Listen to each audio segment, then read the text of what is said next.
Buenas tardes, estamos en Conversando un Café en Crónica Digital, esta tarde de martes, acompañado por Pablo Salvat, filósofo, profesor titular, ¿no es cierto?, de la Universidad Alberto Hurtado, doctorado, postdoctorado y todo ese tipo de cosas, ¿no es cierto?, que a alguna gente le gusta decir. A nuestro amigo no tanto, pero a quien lo presenta sí.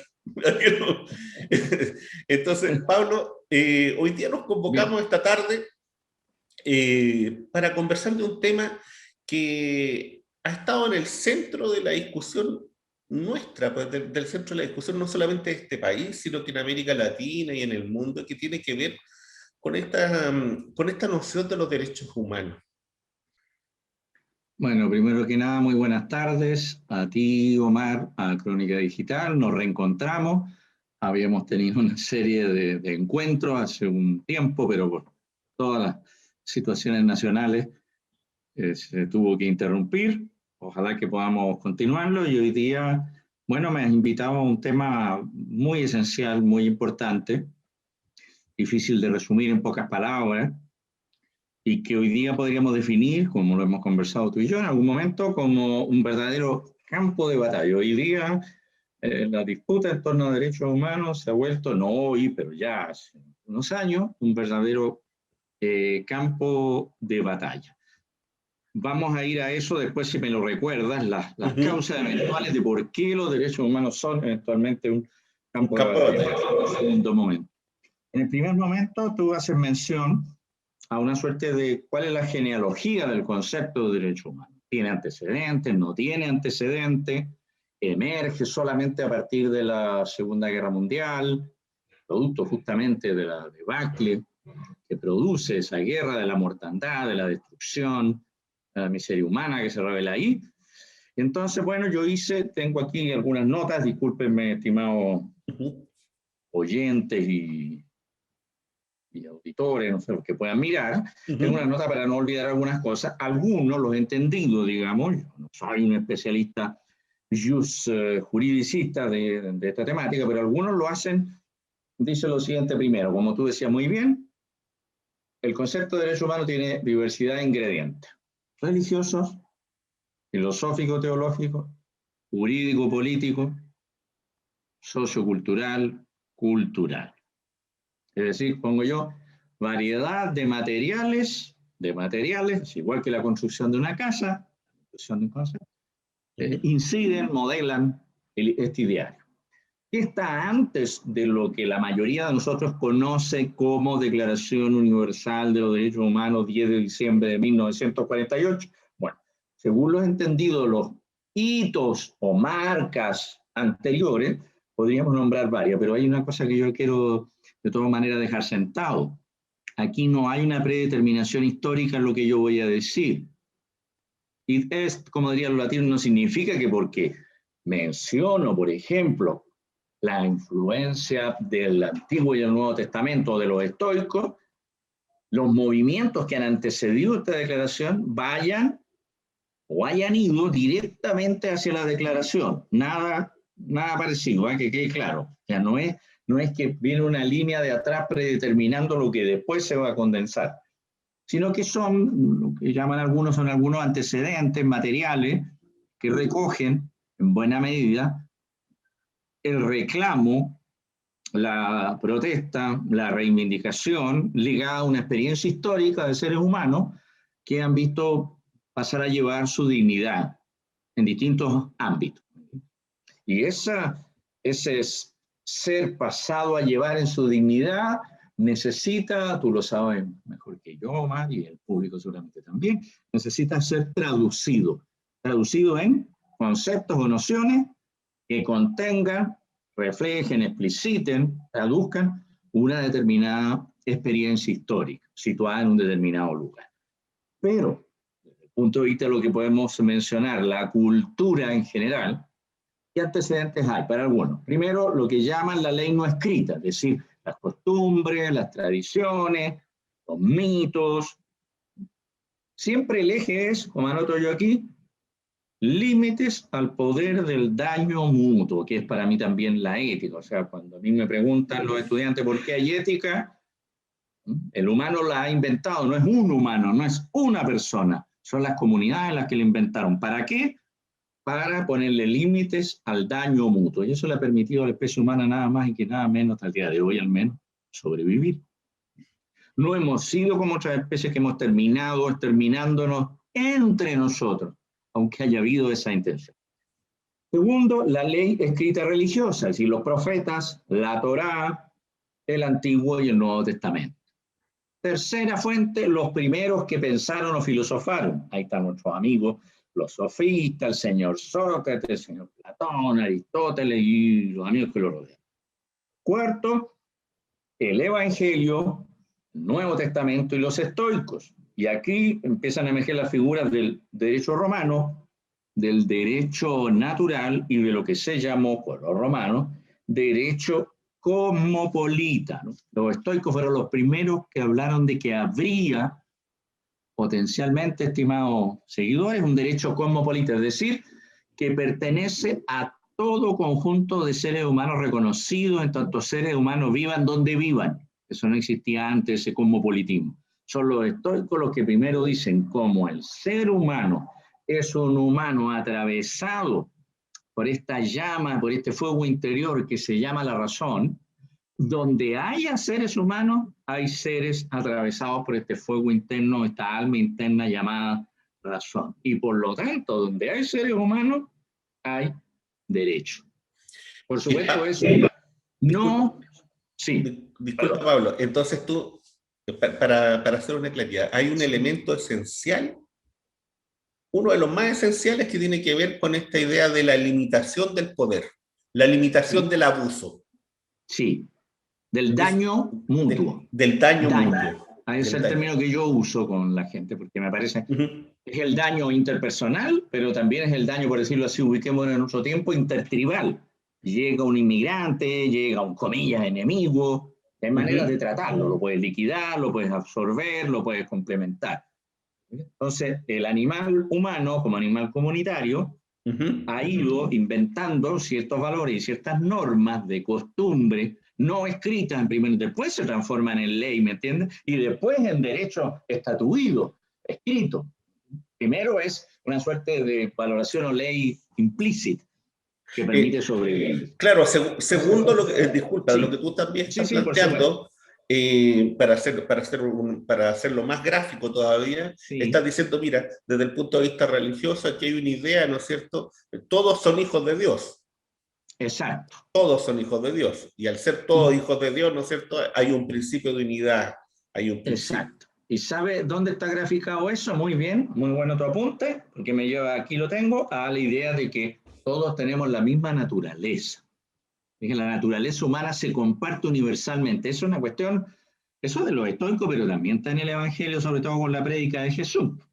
Bueno, y claro, por eso le sacaron la mugre y todo, porque los tribalismos, por decirlo así, lo que llamaríamos hoy día los culturalismos, no aceptaban que el mensaje de ese hombre Dios fuera urbi et orbi, sino que ellos eran los propietarios y los mediadores de la voluntad de Dios, los únicos, legítimos propietarios y mediadores de la voluntad de Dios. Entonces, lo estoy como muy interesante esta idea de una naturaleza común. Y la idea de naturaleza común es la que nos lleva a la idea del derecho natural sacro en la Edad Media. Porque la gracia de la Edad Media, uno de los aportes hasta el día de hoy, es el derecho natural, pero no cualquier derecho natural como el de los modernos, sino que sagrado, sacro, si le llaman los entendidos.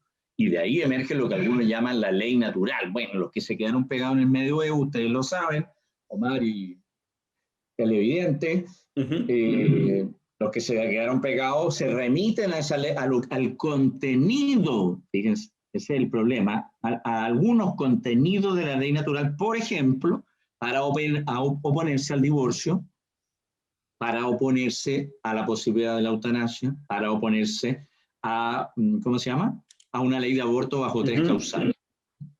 ¿Sí? Pero yo he rescatado siempre esa sacralidad que la pertenencia, como tú muy bien lo señalas, a Dios que tenemos. Es decir, si todos somos hijos de Dios, somos en parte dioses o divinos también, esa cualidad única es la que daba el respeto máximo, paradojal, por supuesto, y ya sabemos lo que pasó en la Edad Media con la Inquisición, y sabemos lo que pasó, anoto yo, el otro ingrediente de los derechos humanos, la transición a la modernidad. ¿Cuál va a ser la conceptualización? El derecho de gentes, que algunos van a traducir después por derecho de los pueblos, o un naturalismo sacro, sagrado, orientado hacia el bien común. Acuérdense que la noción de bien común sí es del medioevo, y sí es de Tomás de Aquino. Aristóteles ya tenía la idea de que solo en la medida en que nuestros actos y pensamientos se orienten hacia el bien, bueno, vamos a tener resultados buenos y positivos.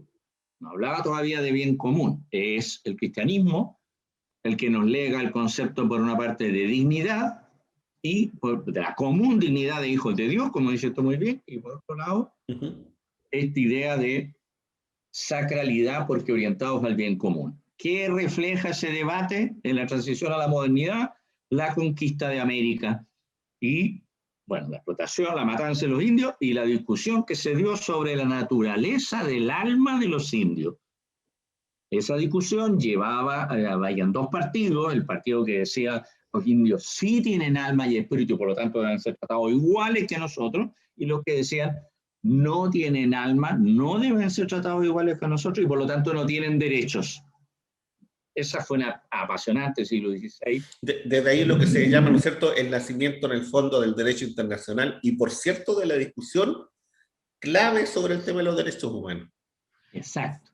Y está el derecho de gente. Bueno, ese concepto fue recuperado nada menos que por el mismo John Rawls. Cuando a Rawls le criticaron y le dijeron, oye, está muy linda tu teoría de la justicia como equidad, pero esto sirve para Gringolandia, le dijeron. Y el resto, ¿qué hizo? Eso ya 10, 15, 20 años después de escribir teoría de la justicia, o sea, en su periodo postrero, escribió un librito llamado Derecho de Gentes. Volvió a recuperar esta idea que dices tú, derecho internacional de los pueblos. Bien, después nosotros pasamos al momento moderno. En el momento moderno tenemos dos ingredientes fundamentales. Por un lado, el derecho natural, pero ya racional, racionalizado, ya deja de ser sacro, porque ya sabemos que con la modernidad uno de los elementos es la secularidad, aunque sea aparente, pero en fin. Y por otro lado, para hablarlo en idioma gentil, Dios dejó de ser el centro y los humanos pasaron a estar, ¿no es cierto?, en este centro de discusión. Se habló en otros términos. Los humanos, y como pongo aquí, lamentablemente esto fue androcéntrico, es decir, el individuo como individualismo a través del contrato y la propiedad se vuelve el centro del mundo. Como ser deseante. Centro del mundo. Ahí está Locke, Rousseau, el señor Kant, entre otros. Entonces, nosotros tenemos ley no escrita, ley escrita religiosa, primero que filosofaron, el evangelio más los estoicos, medioevo, transición a la modernidad, modernidad inicial que le llamo yo, el racionalismo y el derecho natural, y modernidad androcéntrica, el individualismo propietarista ya propiamente tal. Y de ahí saltamos a las primeras declaraciones de derechos. Yo en eso, la verdad, siempre me salto una que debería tener, pero en fin. Rasgo central de las primeras declaraciones de derecho. Va a consagrar la emergencia de una visión e intereses que pasan por universales y generales, pero que, como sabemos, en la realidad histórica, corresponden fundamentalmente a la burguesía ascendente. Y por lo tanto va a tener un lugar muy importante el tema de la propiedad de la tierra, la propiedad de los bienes y la propiedad de sí mismo, 3 niveles de la propiedad. Eso siempre es bueno tenerlo en cuenta. ¿Cuáles son los otros antecedentes que yo debería haber nombrado, pero bueno, los tengo desordenados, de estas primeras declaraciones? El Bill of Rights, que le llaman en Inglaterra, 1689, siglo XVII, muy sencillo y corto, y la Carta Magna, que es del siglo XIII, que también es una suerte de carta de derechos y deberes. Todo esto está en lo que podríamos llamar la prehistoria de la idea de derechos humanos. ¿Cuál es la primera, para mí la más importante, no la única? La Declaración de los Derechos del Hombre y del Ciudadano 1789, Revolución Francesa, modificada después el 24 de junio de 1793. Revolución Francesa, entonces, primera declaración así, dice Declaración de los Derechos del Hombre y del Ciudadano, lo cual dio pie para que el brillante genio de Karl Marx hiciera una crítica muy acerba en la cuestión judía sobre esas, sobre todo esa, pero sobre las dos declaraciones francesas y también de refilón, le hizo una pasadita a la Declaración de la Independencia de Estados Unidos, 1776. Y por supuesto ahí muchas veces hay gente que se ha confundido y ha visto en la crítica de Marx una desconsideración de los derechos humanos como teniendo un valor ético crítico, o ético utópico, o ético emancipatorio importante.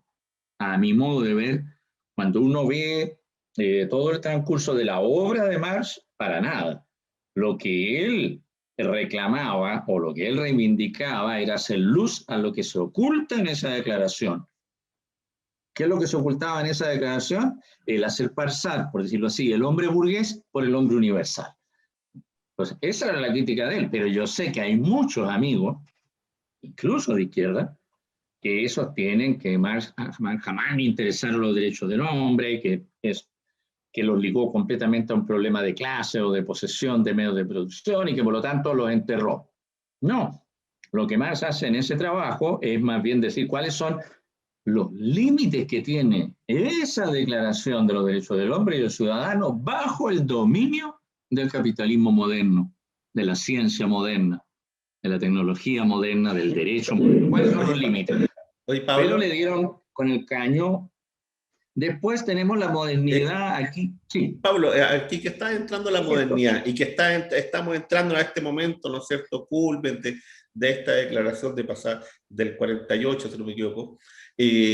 Mira, hay un elemento que a veces algunos sectores han planteado de forma crítica, ¿no? Principalmente, por decirlo así, las miradas postcoloniales o decoloniales, y que, por ejemplo, vienen y dicen, mira, está bien, está esta declaración, ¿no es cierto?, del año 48. Sin embargo, esta declaración tiene que ver, ¿no es cierto?, con esta catástrofe de la Segunda Guerra, pero nunca hubo una inquietud frente al tema, por ejemplo, de los procesos coloniales del principio del siglo XIX o de mediados del siglo XIX. Nunca ocurrió eso con otro tipo de abusos, sino que se da, ¿no es cierto?, cuando esta situación de exceso, de barbarie, se instala en el centro, por decir así, en el centro de la cultura eurocentrada. ¿Y cómo ves tú eso, pensándolo, ¿no es cierto?, en estos aparatos críticos que van saliendo? Porque hay otras críticas frente a esta situación de los derechos humanos que tienen que ver con el hecho, ¿no es cierto?, que pareciera ser una cosa de cierto cinismo, en donde vienen y se enarbolan, pero en realidad siempre se violan. Que son las críticas más conservadoras, ¿no? Sí, muy rápido para por lo menos terminar con el hilo de lo que veníamos viendo. Yo diría sí y no. O sea, claro, la declaración del año 48 y algunas convertidas después en declaraciones o en pactos que tienen distinto impacto de alcance jurídico, no siempre han considerado, por decirlo así, la memoria histórica del sufrimiento de los pueblos. Eso es verdad. ¿Entiendes? Pero no es menos cierto también que el avance y el repunte de la conciencia histórica, sobre todo en el siglo XX, tiene dos ingredientes para mí fundamentales. Por un lado, la emergencia del primer Estado que se declara socialista, es decir, la Revolución Soviética del año 17, y junto con ella, a partir de los años 50, justamente después de la Segunda Guerra Mundial y después, lo que podemos llamar el importante proceso de decolonización que se dio después de los años 50 y, por decirlo así, fines del siglo XX, que trajo a la ciudadanía y a la autoconciencia de pueblo a muchos lugares que todavía estaban y eran colonias, sobre todo colonias de países europeos, todavía quedan colonias. Por ejemplo, las Islas Malvinas, para mí, es una expresión de un colonialismo anglosajón todavía perviviente, porque no se entiende cómo los ingleses van a ser dueños solo porque tienen cañones mejores de una isla que está al frente de Inglaterra y no al frente de ellos. Son intereses geopolíticos. Entonces uno dice, bueno, ¿pero quién estaban ahí los ingleses? No, pues, había la gente originaria de antes, y después la colonizaron los argentinos, y después se la quitaron los amigos de nuevo, y después se han llevado. Entonces, por eso digo, tiene razón en que probablemente algunos ingredientes, por ser además la Declaración Universal del año 48, el producto de lo que Habermas llamaría un consenso racional y razonable, es decir, producto de un proceso deliberativo dialógico que no debe haber sido fácil, que fue posibilitado, como tú dices muy bien, por la catástrofe del siglo XX, la del exterminio de los judíos más la Segunda Guerra Mundial propiamente tal.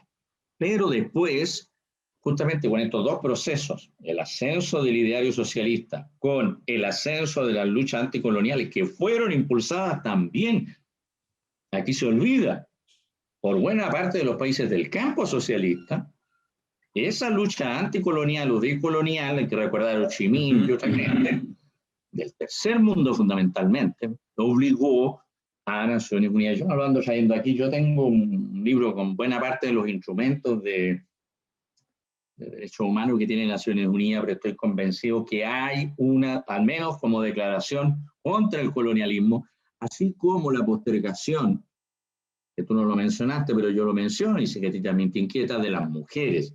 Y eso llevó a la Convención Internacional de los Derechos de la Mujer, propiamente tal, ¿me entiendes? Un sujeto que pasa a tener, como la otra, la Convención Internacional de los Derechos del Niño. Esos despliegues de la base que está en esos fantásticos 30 o 33 artículos de la Declaración Universal son despliegues productos de la lucha social, política, cultural, que dan los pueblos. No es la buena voluntad de Naciones Unidas, del secretario general, de los amigos de la del Banco Mundial, de la OEA, nada. Son y han sido las luchas de los pueblos las que han obligado a la misma Comisión de Derechos Humanos de Naciones Unidas a incorporar, entre comillas, a desarrollar, por decirlo así, derechos que estaban in nuce, diríamos así, en potencia en la declaración, porque la Declaración Universal cabe para todos y todas, y bajo cualquier condición. Esa declaración no tiene excepciones, ni de color, ni de sexualidad, ni de con quién vive, ni de edad, ni de pertenencia de clase, ni de bolsillo económico. O sea, Pero son desde ese punto de vista, Pablo, tú me dices entonces que en el fondo esta Declaración Universal de los Derechos Humanos es una conquista. Exacto, Es una absolutamente. conquista, ¿cierto? Es una conquista, llamémoslo así, de un concepto tan etéreo como la humanidad. Es Histórica. Es histórica, ¿cierto? Histórica. Sí. No se han dado siempre y no se han desarrollado siempre porque no hemos sido capaces siempre de encarnarlo, reivindicarlo y después efectivizarlo, como dicen los juristas. Es un problema también de nosotros, o sea, de nosotros como pueblo autoorganizado. No es de los derechos humanos. Y fíjate que el primer artículo que me gusta mucho, bueno, porque dice todos los seres humanos, ahí no hay, nacen libres e iguales en dignidad y derecho de su desarrollo. Y dotados como están de razón y conciencia, los ingredientes fundamentales, deben comportarse fraternalmente los unos con los otros. Bueno, eso nos lleva a otra cosa, pero que la voy a mencionar más adelante, la fraternidad. Pero bien, bueno, perfecto, pero volvamos acá. Entonces, muy bien tú lo mencionas, hay, así como hay una crítica, por decirlo, progre de los derechos humanos que podríamos centrar en Nietzsche y en Marx, hay también, como tú hablas muy bien, una crítica conservadora con el señor Burke a la cabeza. ¿Qué es lo que hacen ellos? Reivindicar las tradiciones y los hábitos sociales habituales del orden social jerárquico. Entonces Burke tiene un escrito contra la Revolución Francesa y los dardos van contra esta declaración que ellos hicieron, que no era universal, ¿se fija? Se llama Declaración de los Derechos del Hombre y del Ciudadano. Pero no voy a decir a cuáles hombres y a cuáles ciudadanos se está refiriendo. Los de Tombuctú, Asia-Pacífico, la isla de Pascua, no, los franchutes, por de pronto, ¿me entiendes? Nada más. Por supuesto. Por eso que después algunos avispados en la del 48 estaban, cuentan los historiadores, por sacar la declaración y dijeron, oye, hay que ponerlo universal. Sí, pero no tiene valor universal porque hay allá que viven, no sé, bueno, no importa, pero hay que ponerlo universal porque no vaya a ser que después, cuando haya reclamos y protestas, sean válidas solo para aquellos pueblos o que hayan firmado o que tengan que ver con el famoso occidente cristiano. ¿Entiendes? Entonces vamos a dejar afuera a todos los demás que no caben en esa denominación. Y por eso le pusieron Declaración Universal, no porque valiera para todos, de la misma forma y al mismo tiempo, sino porque era una manera de a priori, o sea, antes de esperar a que se produzcan nuevos eventos terribles, como los que venían produciéndose en parte del 19 y del 20, bueno, desde el inicio de la humanidad, antes de eso nos ponemos el parche y vamos a decir que el punto 1, por ejemplo, que te leí, todos los seres humanos nacen libres e iguales en dignidad y derecho. No vaya a ser que eso me lo interpreten mal en otra parte y eso vale para todas las tendencias, si tú eres comunitarista, si tú eres liberal, si tú eres social cristiano, si tú eres anarquista, si tú eres socialista, si tú eres comunista. Vale, esto que te digo. Después la otra crítica que se hizo fue la crítica historicista. Savigny y compañía inauguró el antiuniversalismo de los derechos humanos, para que vean cuando algunos posmodernos hoy día le dan con el caño por la universalidad, esto ya estuvo ahí. Y esta gente le pegó el palo porque dijo, no, los derechos humanos son una cuestión histórica relativa a un contexto, a un tiempo histórico, a una institución y ya no se hace nada. Punto. No valen para fuera de ese contexto en el cual han sido enunciados. Es un gran problema de la ética, pero no me voy a meter. Y relacionado con los amigos conservadores, el otro enemigo de esta declaración fue siempre, anoto, el catolicismo tradicionalista, de un tal de Bonald, un francés, de Maistre, otro francés, que decían, la sociedad y sus miembros tienen deberes y no derechos. Por si les suena a los queridos oyentes hoy día, esa famosa frasecita que también se repite, mire, usted tiene deberes y no tiene derechos. Eso decían los conservadores de toda la haya respecto a esta emergencia de los derechos humanos como criterio ético-político, ético-normativo, de evaluación del poder, las políticas, la democracia, lo que sea, la economía. Bien, entonces la gracia de la declaración del año 48 es que puso a trabajar, anoto yo aquí, filosofías contrapuestas, pero humanistas todas. Ese es el problema del tiempo de hoy, ¿eh? Pero eso es otro cuento. ¿Eh? Sí, ahí nos meteríamos en otra cosa. Sí, sí, porque es un gran tema con el estilo del Tusser, ¿no? El antihumanismo, que habría un Marx humanista y el otro antihumanista, ¿no? Se nos ha perdido, señor. El cientificismo lo puede llevar a eso, pero eso no es la reconstrucción de la historia del personaje, lo que escribió, pero en fin. Por eso lo que mencionaba recién, yo puse la misma lista. Convergen, es bonito, es un trabajo de convergencia entre liberales, socialistas, comunistas, anarquistas, cristianos y de otras denominaciones religiosas. Están los budistas, los hinduistas, están los islamistas, ciertamente. O sea, están las 5 religiones más importantes, más las filosofías políticas, podríamos decir, más importantes de ese tiempo. Todas ellas confluyen bajo la presión de la matanza sucedida en pleno siglo XX, supuestamente el siglo de mayor desarrollo científico-técnico en el conjunto de la historia de la humanidad. La paradoja. En ese siglo se da la mayor crueldad y matanza de seres humanos por seres humanos. En fin. Entonces, es muy importante mencionar para nuestro oyentes latinoamericanos que antes de la del año 48 emergió la Declaración Americana de los Derechos y Deberes del Hombre, que fue hecha en mayo del 48 en Bogotá.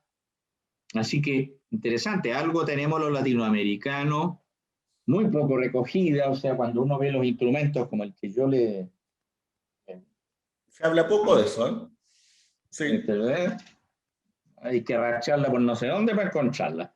Y después ya viene, claro, el 10 de diciembre, bueno, parte del colonialismo, como tú hablas muy bien, colonialismo mental, digo, 10 de diciembre del año 48, René Cassin, el francés, el gran articulador de lo que van a llamar ellos Declaración Universal, pero universal no en el sentido de que en todas partes se entienden y decodifican y se aplican igual, sino que universal en el sentido cosmopolita de reconocer que donde haya seres humanos hay ciertas obligaciones para con esos seres humanos que no se deben transgredir.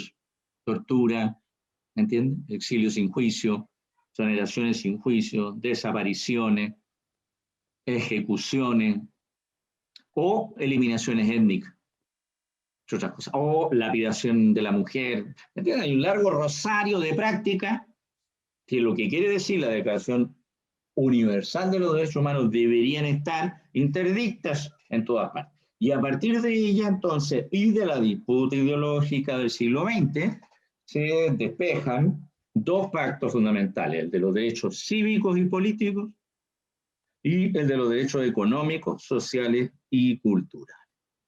Por supuesto, con el devenir del neoliberalismo y la globalización del capital y de los mercados, tienen preeminencia fundamentalmente los derechos cívicos y los políticos restringidos, como decía Jaime Guzmán y sus amigos.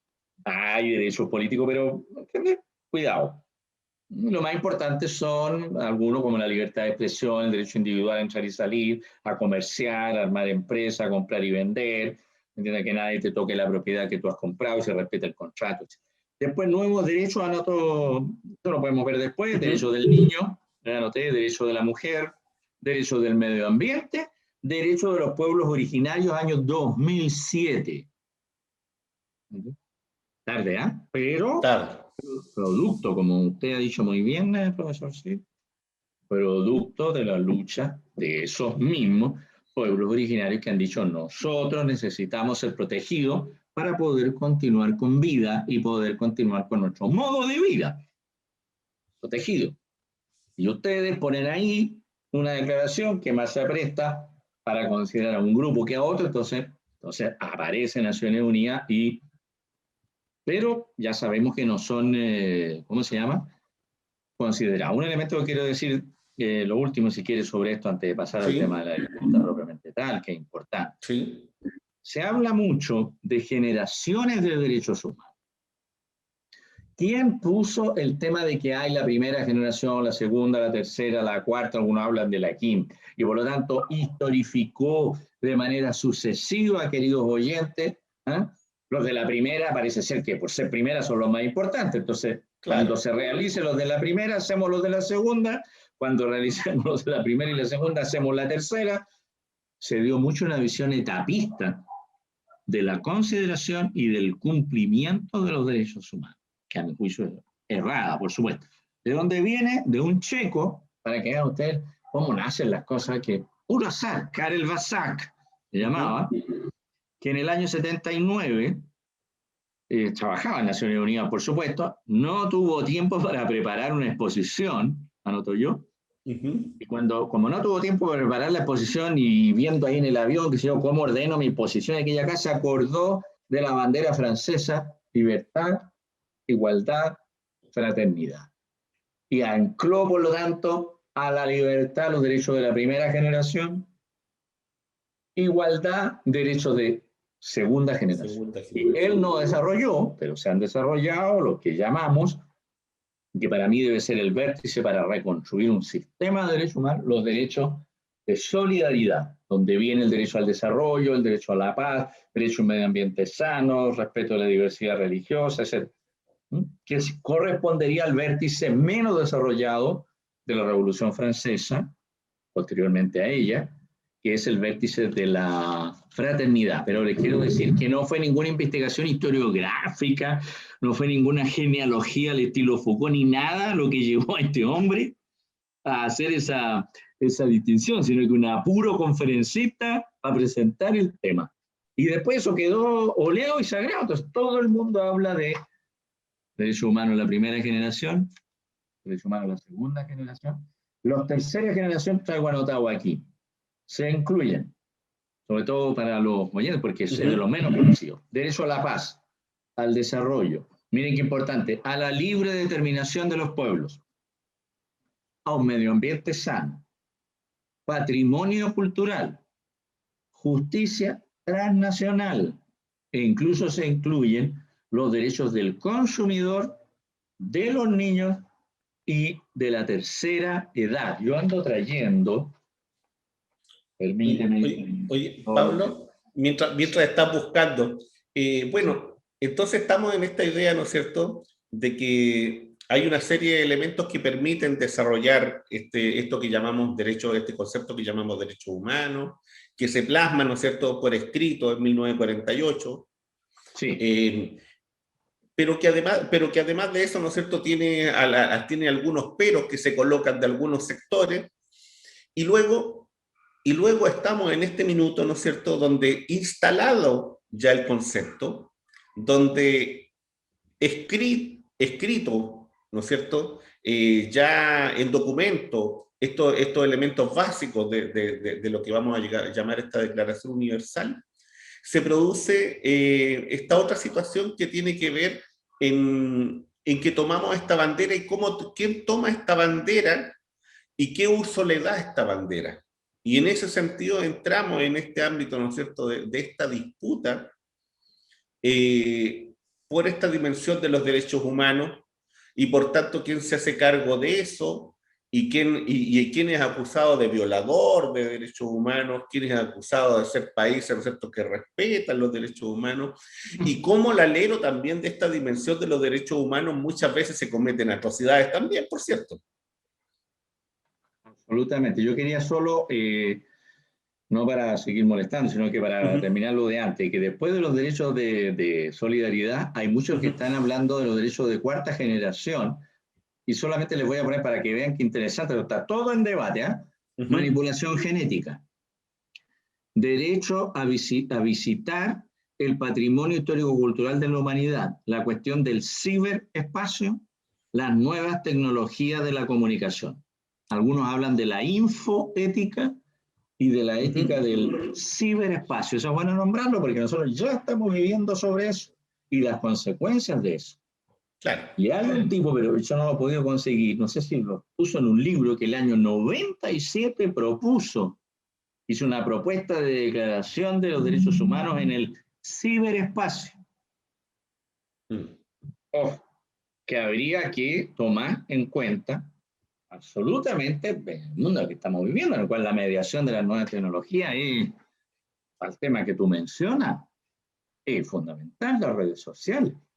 Bien, salgo de ahí, sí, lo que tú dices, por eso muchos dicen que hoy día los derechos humanos son un campo de batalla, en el cual se cruzan obviamente las distintas perspectivas ideológicas, filosófico-políticas y éticas, que luchan entre sí por, de una manera u de otra, no es hacer suyo los derechos humanos de una forma particularista solamente, sino que de convencernos de que su manera de leerlos, interpretarlos, es la manera más correcta y más justa, y que lo que ahí se deduce son los derechos que deben ser considerados y por lo tanto los otros quedan por ahora para las calendas grises. Esto es muy importante tenerlo en cuenta porque la disputa por los derechos humanos, como noto yo, viene de lejos, no es de ahora. Viene del momento mismo del año 48 en que fueron instalados e institucionalizados, porque eso es lo que hacen Naciones Unidas. Porque ¿qué pasa con estos derechos que yo estoy mencionando? Lo de tercera y cuarta generación en principio, aceptemos esa nomenclatura. Si no tienen pactos o convenciones obligantes dirigidas a los estados, que son el sujeto y objeto de la reclamación de derechos, quedan como declaraciones nomás. Nada más. O sea, no se puede obligar a los estados a través de la Comisión de Derechos Humanos de Naciones Unidas a cumplir con el derecho al medio ambiente sano, salvo que 2/3 de los países que conforman la Asamblea de Naciones Unidas y los estados que están representados ahí los aprueben y firmen. Cuando eso se logra, entonces yo puedo demandar a mi propio estado, por ejemplo, por el agua y por cortar el bosque de manera irracional, etc. Hay que tenerlo en cuenta. Yo no digo que sea así para todos estos derechos porque la memoria mía a veces me puede fallar en eso, solamente una consideración. Bueno, respecto al otro tema que tú mencionas, que es muy importante, yo coloco un pequeño marco que es lo que ha vuelto particularmente, ¿cómo llamarlo? No sé si complicado o complejo, una palabra que se usa mucho y a veces no tiene nada detrás, pero confrontacional, diverso, a veces confuso. ¿Mm? En eso sigo algunas reflexiones de un pensador francés, Cornelius Castoriadis, que era griego, Sí, por lo sí. tanto, un hombre que siempre tuvo mucha sintonía con el tercer mundo, con Asia, con África. Entonces le hablaba que vivíamos en un tiempo sociocultural que él calificaba hace unos años ya, pero se adelantó, ¿eh? El ascenso de la insignificancia, así le llama, y que se traduce como la deliberada banalización, confusión y relativización de palabras, conceptos o términos fundamentales de lo que podríamos llamar el buen vivir o la vida en común o el espacio público o la comunidad de ciudadanos y ciudadanas. La insignificancia, o sea, lo que ha hecho la derecha y la ultraderecha, sobre todo adhiriendo al neoliberalismo y promoviéndolo, lo que ha tratado de hacer a través de las redes sociales y los medios de comunicación es justamente promover la insignificancia. ¿Cuáles términos noto yo? Lo que hablamos, derechos humanos, dignidad, justicia, libertad, igualdad, democracia, socialismo, comunismo, participación. Estas palabras se ven carentes de referentes sustantivos y efectividad. Y eso es lo que ellos han querido hacer para el tema también de los derechos humanos.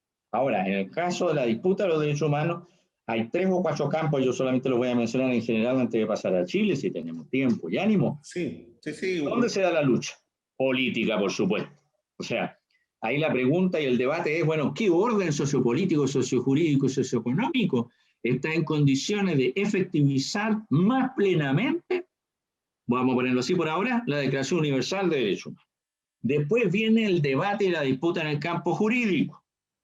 Pero, ¿cuál es el alcance y validez del conjunto de derechos y deberes reconocidos por Naciones Unidas y los pactos, declaraciones y convenciones desde el año 48? Y viene la disputa sobre cómo efectivizarlo. Debemos priorizar, en el caso de Chile, primero crecer y luego todo lo demás, como dice nuestra élite, incluyendo Ricardo Lago. Oye, disculpa Pablo, para graficarlo más todavía. Eso también incluye este hecho, ¿no es cierto?, de que hay sectores que al alero de esta dimensión, ¿no es cierto?, de esta conformación de los derechos humanos, estos derechos iniciales, hablan, ¿no es cierto?, de la codicia y de que el ser humano tiene derecho a tener ese deseo de la codicia y a poder desempeñarle a través de la sociedad, ¿no? Y uno lo escucha y dice, pero ¿por qué se quiere penalizar y castigar la codicia? ¿Por qué? Porque hay un elemento esencial de la sociedad liberal, ¿no? Sí. Y de una línea del sí, liberalismo, porque no es todo el liberalismo tampoco. No es todo, exacto, pero habría que decirlo, aunque los liberales a lo mejor se van a enojar conmigo, los buenos liberales o los liberales, como siempre, esencialistas en cuanto a su doctrina, los que se han efectivizado y mediado políticamente es un liberalismo muy jovesiano, como dicen algunos, muy de la guerra de todo contra todo, en el cual el eje, porque Hobbes en esto, bueno, eso daría para otra conversa, sería apasionante, tiene que ver por la redefinición del ser humano que realiza Hobbes y sus amigos en el siglo XVI, lo que se llama la nueva antropología política. Así como el ser humano era considerado un animal comunitario social, porque no podía vivir sin los otros y porque a la vez no podía vivir sin el intercambio de palabra con los otros, porque a través de ese intercambio se construía un mundo, estos caballeros, el señor Hobbes define al ser humano como un animal deseante, dice él, ya me lo sé de memoria, de poder tras poder que solo cesa con la muerte. Acabó con eso, a propósito de lo que usted está diciendo. O sea, si el ser humano es un ser deseante o interesado en el poder de cualquier categoría, sea el poder estético, no importa ahora y eso es infinito, es decir, eso es ilimitado, ahí tiene el fundamento para la codicia, meterla. Porque, ¿qué traduce la codicia? El deseo de poder tras poder que, como dice Hobbes, brillante, él captó el espíritu de su tiempo. No es que solamente lo haya inventado porque le dieron un fin de semana santo y en Inglaterra se puso a escribir. Él captó de decir, no inventan las cosas estos hombres. La gracia es que ellos recogen lo que está, como digamos nosotros, como dice la canción, flotando en el aire. Lo recogen. Y él lo puso en letra y dijo, no, los antiguos, dijo tal cual, ¿eh? O los que dicen antes, están todos equivocados, dijo. Porque el ser humano arma sociedades por el miedo al otro. Es el primer tipo que coloca como factor del poder y la política junto con Maquiavelo, el miedo. Eso no está desde lo utopista atrás hasta lo griego. No está el factor del miedo. Esto empiezan a hablar de que el temor a que el otro pase a llevar mi propiedad, le hace la mujer, los hijos y los bienes y la tierra, esas son mis propiedades. Entonces, yo tengo que vivir con lo demás, el paso del estado de naturaleza al contrato. Entonces, tú tienes toda la razón. Lo que pasa es que esa gente no va al fondo, claro. ¿Por qué esa codicia no debe ser limitada? Porque se transforma en una suerte de innatismo, instinto innato de la naturaleza humana. El ser humano es codicioso per se. Aquí no tiene nada que ver la sociedad, la estructura, las instituciones, las relaciones sociales, el poder económico, la educación que reciba. El principio de que el hombre es un lobo para el hombre es un lobo para el hombre. ¿Cierto? Eso lo dijo Hobbes, brillante. Claro. Lo que a mí me impresiona y le digo a mis alumnos a veces, o a gente que conversamos, es que todavía nuestra antropología esté dominada por ese leitmotiv. Salvo obviamente los sectores progresistas de todas las religiones, que son los únicos que se oponen y se han opuesto siempre a esta idea de que todas las 5 grandes religiones, el ser humano sea un intrínseco lobo para el otro, y la idea de ellos siempre es la hermandad, ¿no? La fraternidad universal, sea musulmán, de A, B, C, chiita, sunita, somos todos hermanos, eso es propio de la religión. Oye, pero Pablo, para estos amigos, para estos 8, ¿qué hermanos ni 8 cuartos? ¿Me entiendes? Oye, Pablo, y en esta dimensión de los derechos humanos, el golpe de Estado en Chile, indudablemente, ¿no es cierto?, es un quiebre mental, es un quiebre social, es un quiebre político, es desde todos los puntos de vista, ¿no? Y para los derechos humanos, ¿qué significó esto en la lógica de los derechos humanos, de lo que estamos hablando? Y si tú pudieras hablarnos un poco de lo que de cómo esto se fue graficando desde el 73 en adelante. Mira, lo primero, y perdona para ti y ¿Sí? para los oyentes que hablen en primera persona, que no me gusta, pero ¿cómo llegué yo a estos temas? Yo entré a la universidad en tiempos de Augusto I, como le digo a mis alumnos, y salí todavía en tiempos de Augusto I, 82, 83. Después tuve la posibilidad de ganar una beca en Lovaina y ir a hacer posgrado. Y el tema que yo ya llevaba en la cabeza era las conflictivas relaciones entre razón política y razón ética. Pero el motivo no era discursivo, el motivo era las terribles violaciones a los derechos humanos que habíamos vivido en Chile del 73 en adelante, que no se reflejan solamente en esa palabra, se reflejan en el miedo que sentimos, en los amigos que perdimos, en los parientes que perdimos, en los cercanos que tuvieron que exiliarse, los que fueron exonerados, los que fueron lanzados al mar, la mentira cotidiana, que se mataban como ratones.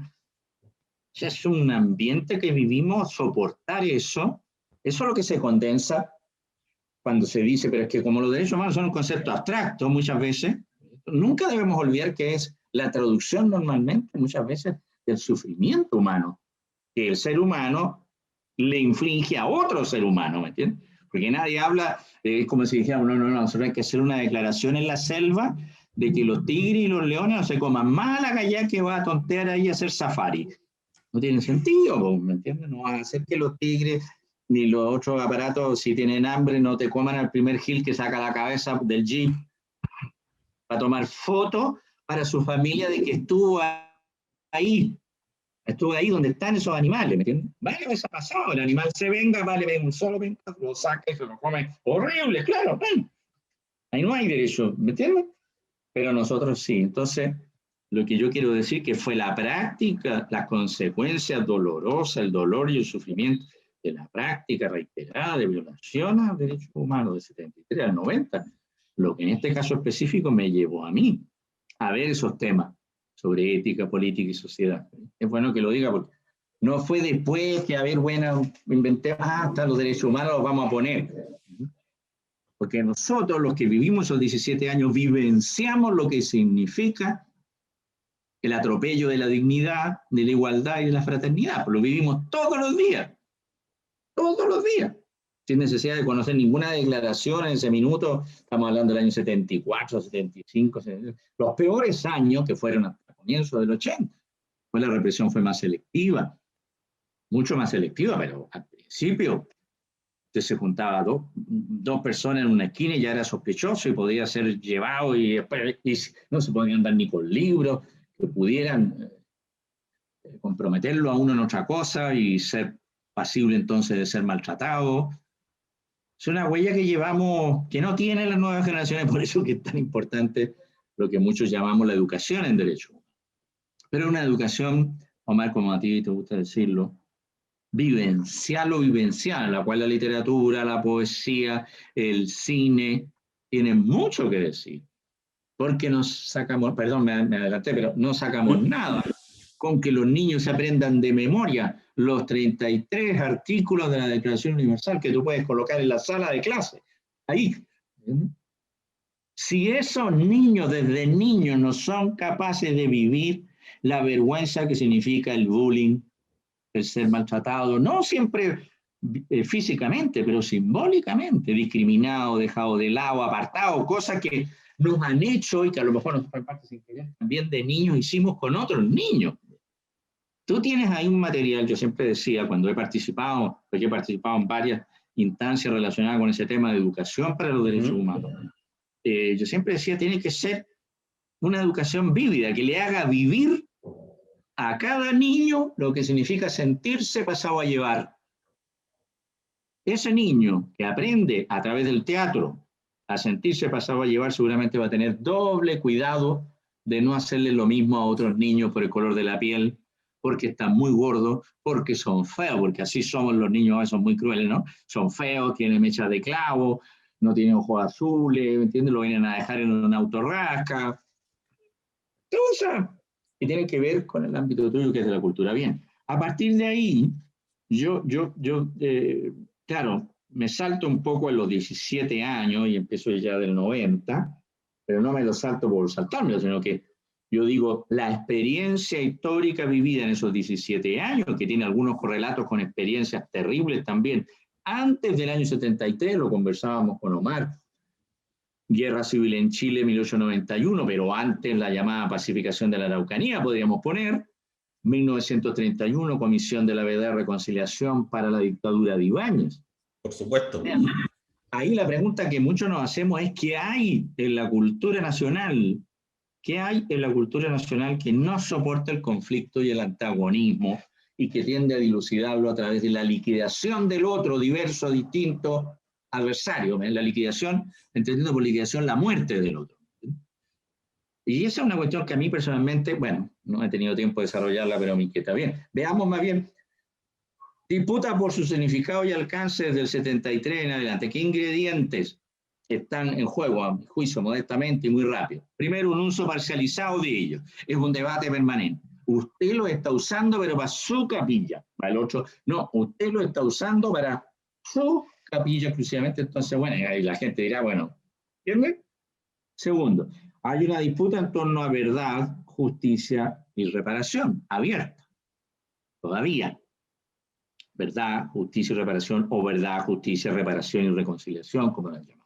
Eso, a pesar del informe Rettig, a pesar del informe del señor Lago, no hay mañana sin ayer, presos políticos y tortura, a pesar del informe extraordinario que se hizo y nunca considerado sobre pueblos originarios y el trato que la razón de Estado les dio, está guardado, tiene como 400 páginas. es de lo mejor que yo he leído, con políticas públicas recomendadas. Ahí está. O sea, tenemos material sobre los cuales trabajar. Después hay una disputa en torno a la memoria histórica. ¿Cómo leer las violaciones a derechos humanos en el decurso de nuestra historia? ¿Es algo que debemos tapar para dejar tranquila a la élite? O como decimos en Chile, barrer bajo la alfombra lo malo que hemos sido con cierta gente o que han sido con nosotros. Como pregunta, porque eso, querido Omar, van a perdonar los oyentes y los más enterados en todo esto, es algo que está pendiente y lo hemos visto después del estallido de octubre del 2019.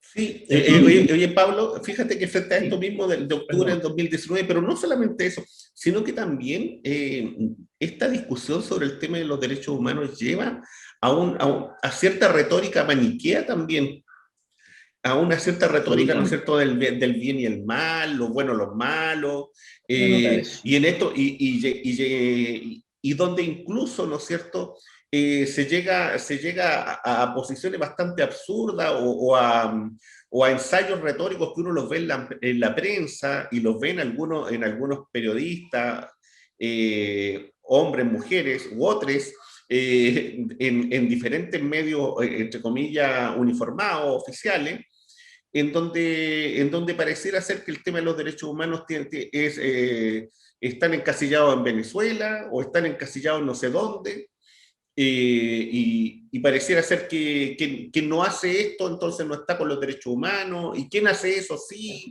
Entonces, esta cuestión maniquea es bastante peligrosa y bastante simplista también. Y tiende a confundir también a la ciudadanía. Estoy pensando en los televidentes, en quienes nos escuchan, ¿no es cierto? Los radioescuchas. Que de una forma también sienten una especie de agresión con esto, porque resulta que hay una tergiversación también, ¿o no? Absolutamente. Mira, tú tocas un punto esencial, estimado Omar. Lo que pasa es que, bueno, dentro de todas las cosas que estamos conversando y que habíamos conversado, yo lo había dejado más de lado, pero obviamente el proyecto de expansión del capitalismo financiero en alianza con la revolución tecnológica que se produce fines de los 70 y comienzos de los 80 desde los Estados Unidos, pero no solamente, y que después tiene obviamente una especie de cancha abierta, lamentablemente con la caída de los socialismos históricos, como le llamo yo, ha recogido dos ingredientes fundamentales para esto. O dicho de otra manera, las élites de poder establecidas hace buen tiempo tienen que poder justificar sus acciones, incluso las peores acciones, es decir, las más criminales. Invadir Irak, invadir, matar y bombardear sin juicio ni nada a los libios, tratar de liquidar Siria, meterse acá en Centroamérica, tratar de invadir Venezuela, etcétera, etcétera. Bueno, antes la connivencia del Departamento de Estado con la mayoría de los golpes militares que han habido desde los años 50 en América Latina y América Central. Es lo que tú dices, es decir, ¿en nombre de qué? Por eso que lo que se llama el discurso de justificación es tan importante. ¿A nombre de qué yo cometo todas estas brutalidades? Y hay alguien que ha hablado de la inversión de los derechos humanos, porque se da la paradoja de que a nombre de los derechos humanos yo doy un golpe de Estado. A nombre de los derechos humanos yo me llevo al gobierno anterior a Isla Dawson, no los en juicio final, o se mueren o salen, no hay ningún juicio, no hay ninguna acusación. A nombre de los derechos humanos yo torturo a la gente hasta el límite, mueren, no importa. A nombre de los derechos humanos yo tiro gente al mar. Exacto. Por eso hablaba de la insignificancia, la banalización y la confusión.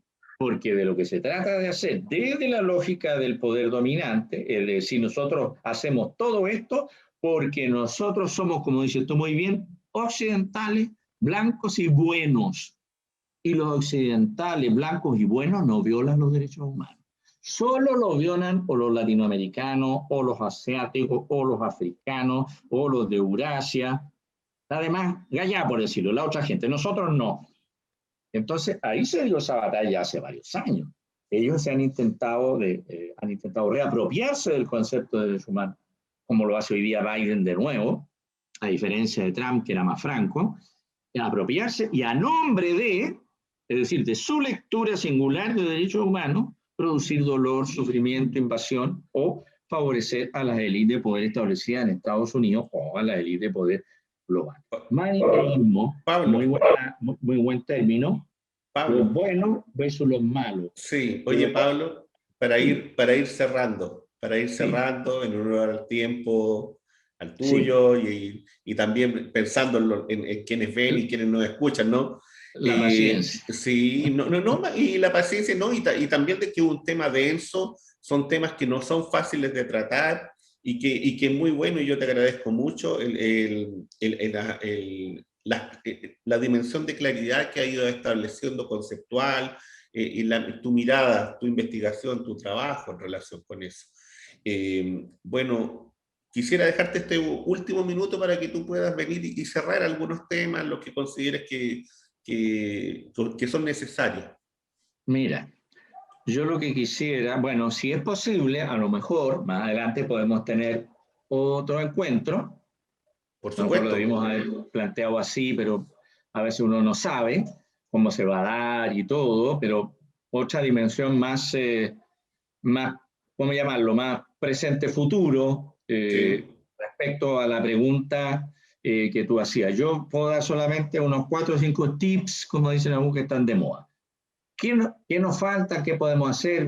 Entre otras cosas. Uno, no cejar, no darle brazo a torcer en la investigación y debate en torno a derechos humanos. Son un campo de batalla. Ejemplo, debate en torno al derecho a la memoria. B, el debate en torno a la distinción que se hace entre la formalidad de las declaraciones y los pactos y su dimensión material, es decir, el reconocimiento legal y la efectivización real. Tercero, sobre su comprensión cultural, espacios, prácticas de encuentro, de defensa, de conflicto, de acuerdo, de disenso. Cuarto, el debate en torno a los nuevos derechos emergentes. También habría que darse una vuelta por ahí, sus rasgos y capacidades. Quinto, ¿qué orden sociopolítico, cultural, socioeconómico puede asumirlos, promoverlos de mejor manera, bajo qué ideario normativo? Y aquí yo siempre he pensado, lo acababa de decir, que el tema de educación en y para los derechos humanos, tanto a nivel de la básica, de la media, como de las universidades, tendría que ser una cuestión, y de manera interdisciplinaria, porque esto no es un asunto solo de abogados, tendría que ser un punto fundamental. Más y más, por lo tanto, debate, disputa, conocimiento, información, contrastación de la práctica y la realidad en función de una autoeducación, si tú quieres, de todos con todos, sobre el valor y significado de este artículo creado por nosotros mismos llamado Derechos Humanos. Bueno, muchas gracias, Omar, en todo caso, por la paciencia. no te preocupes, Pablo. Oye, agradecerte a ti, agradecerte el tiempo, insisto, la reflexión, y dejar invitados a quienes ven y escuchan estos programas, bueno, a visitar Crónica Digital, a darse una vueltecita por allá, por Maturana, con Huérfano, a un cafecito Sí. en los días que se puede. Importante. Y eso pues, y que tengan una buena tarde. Muchas gracias.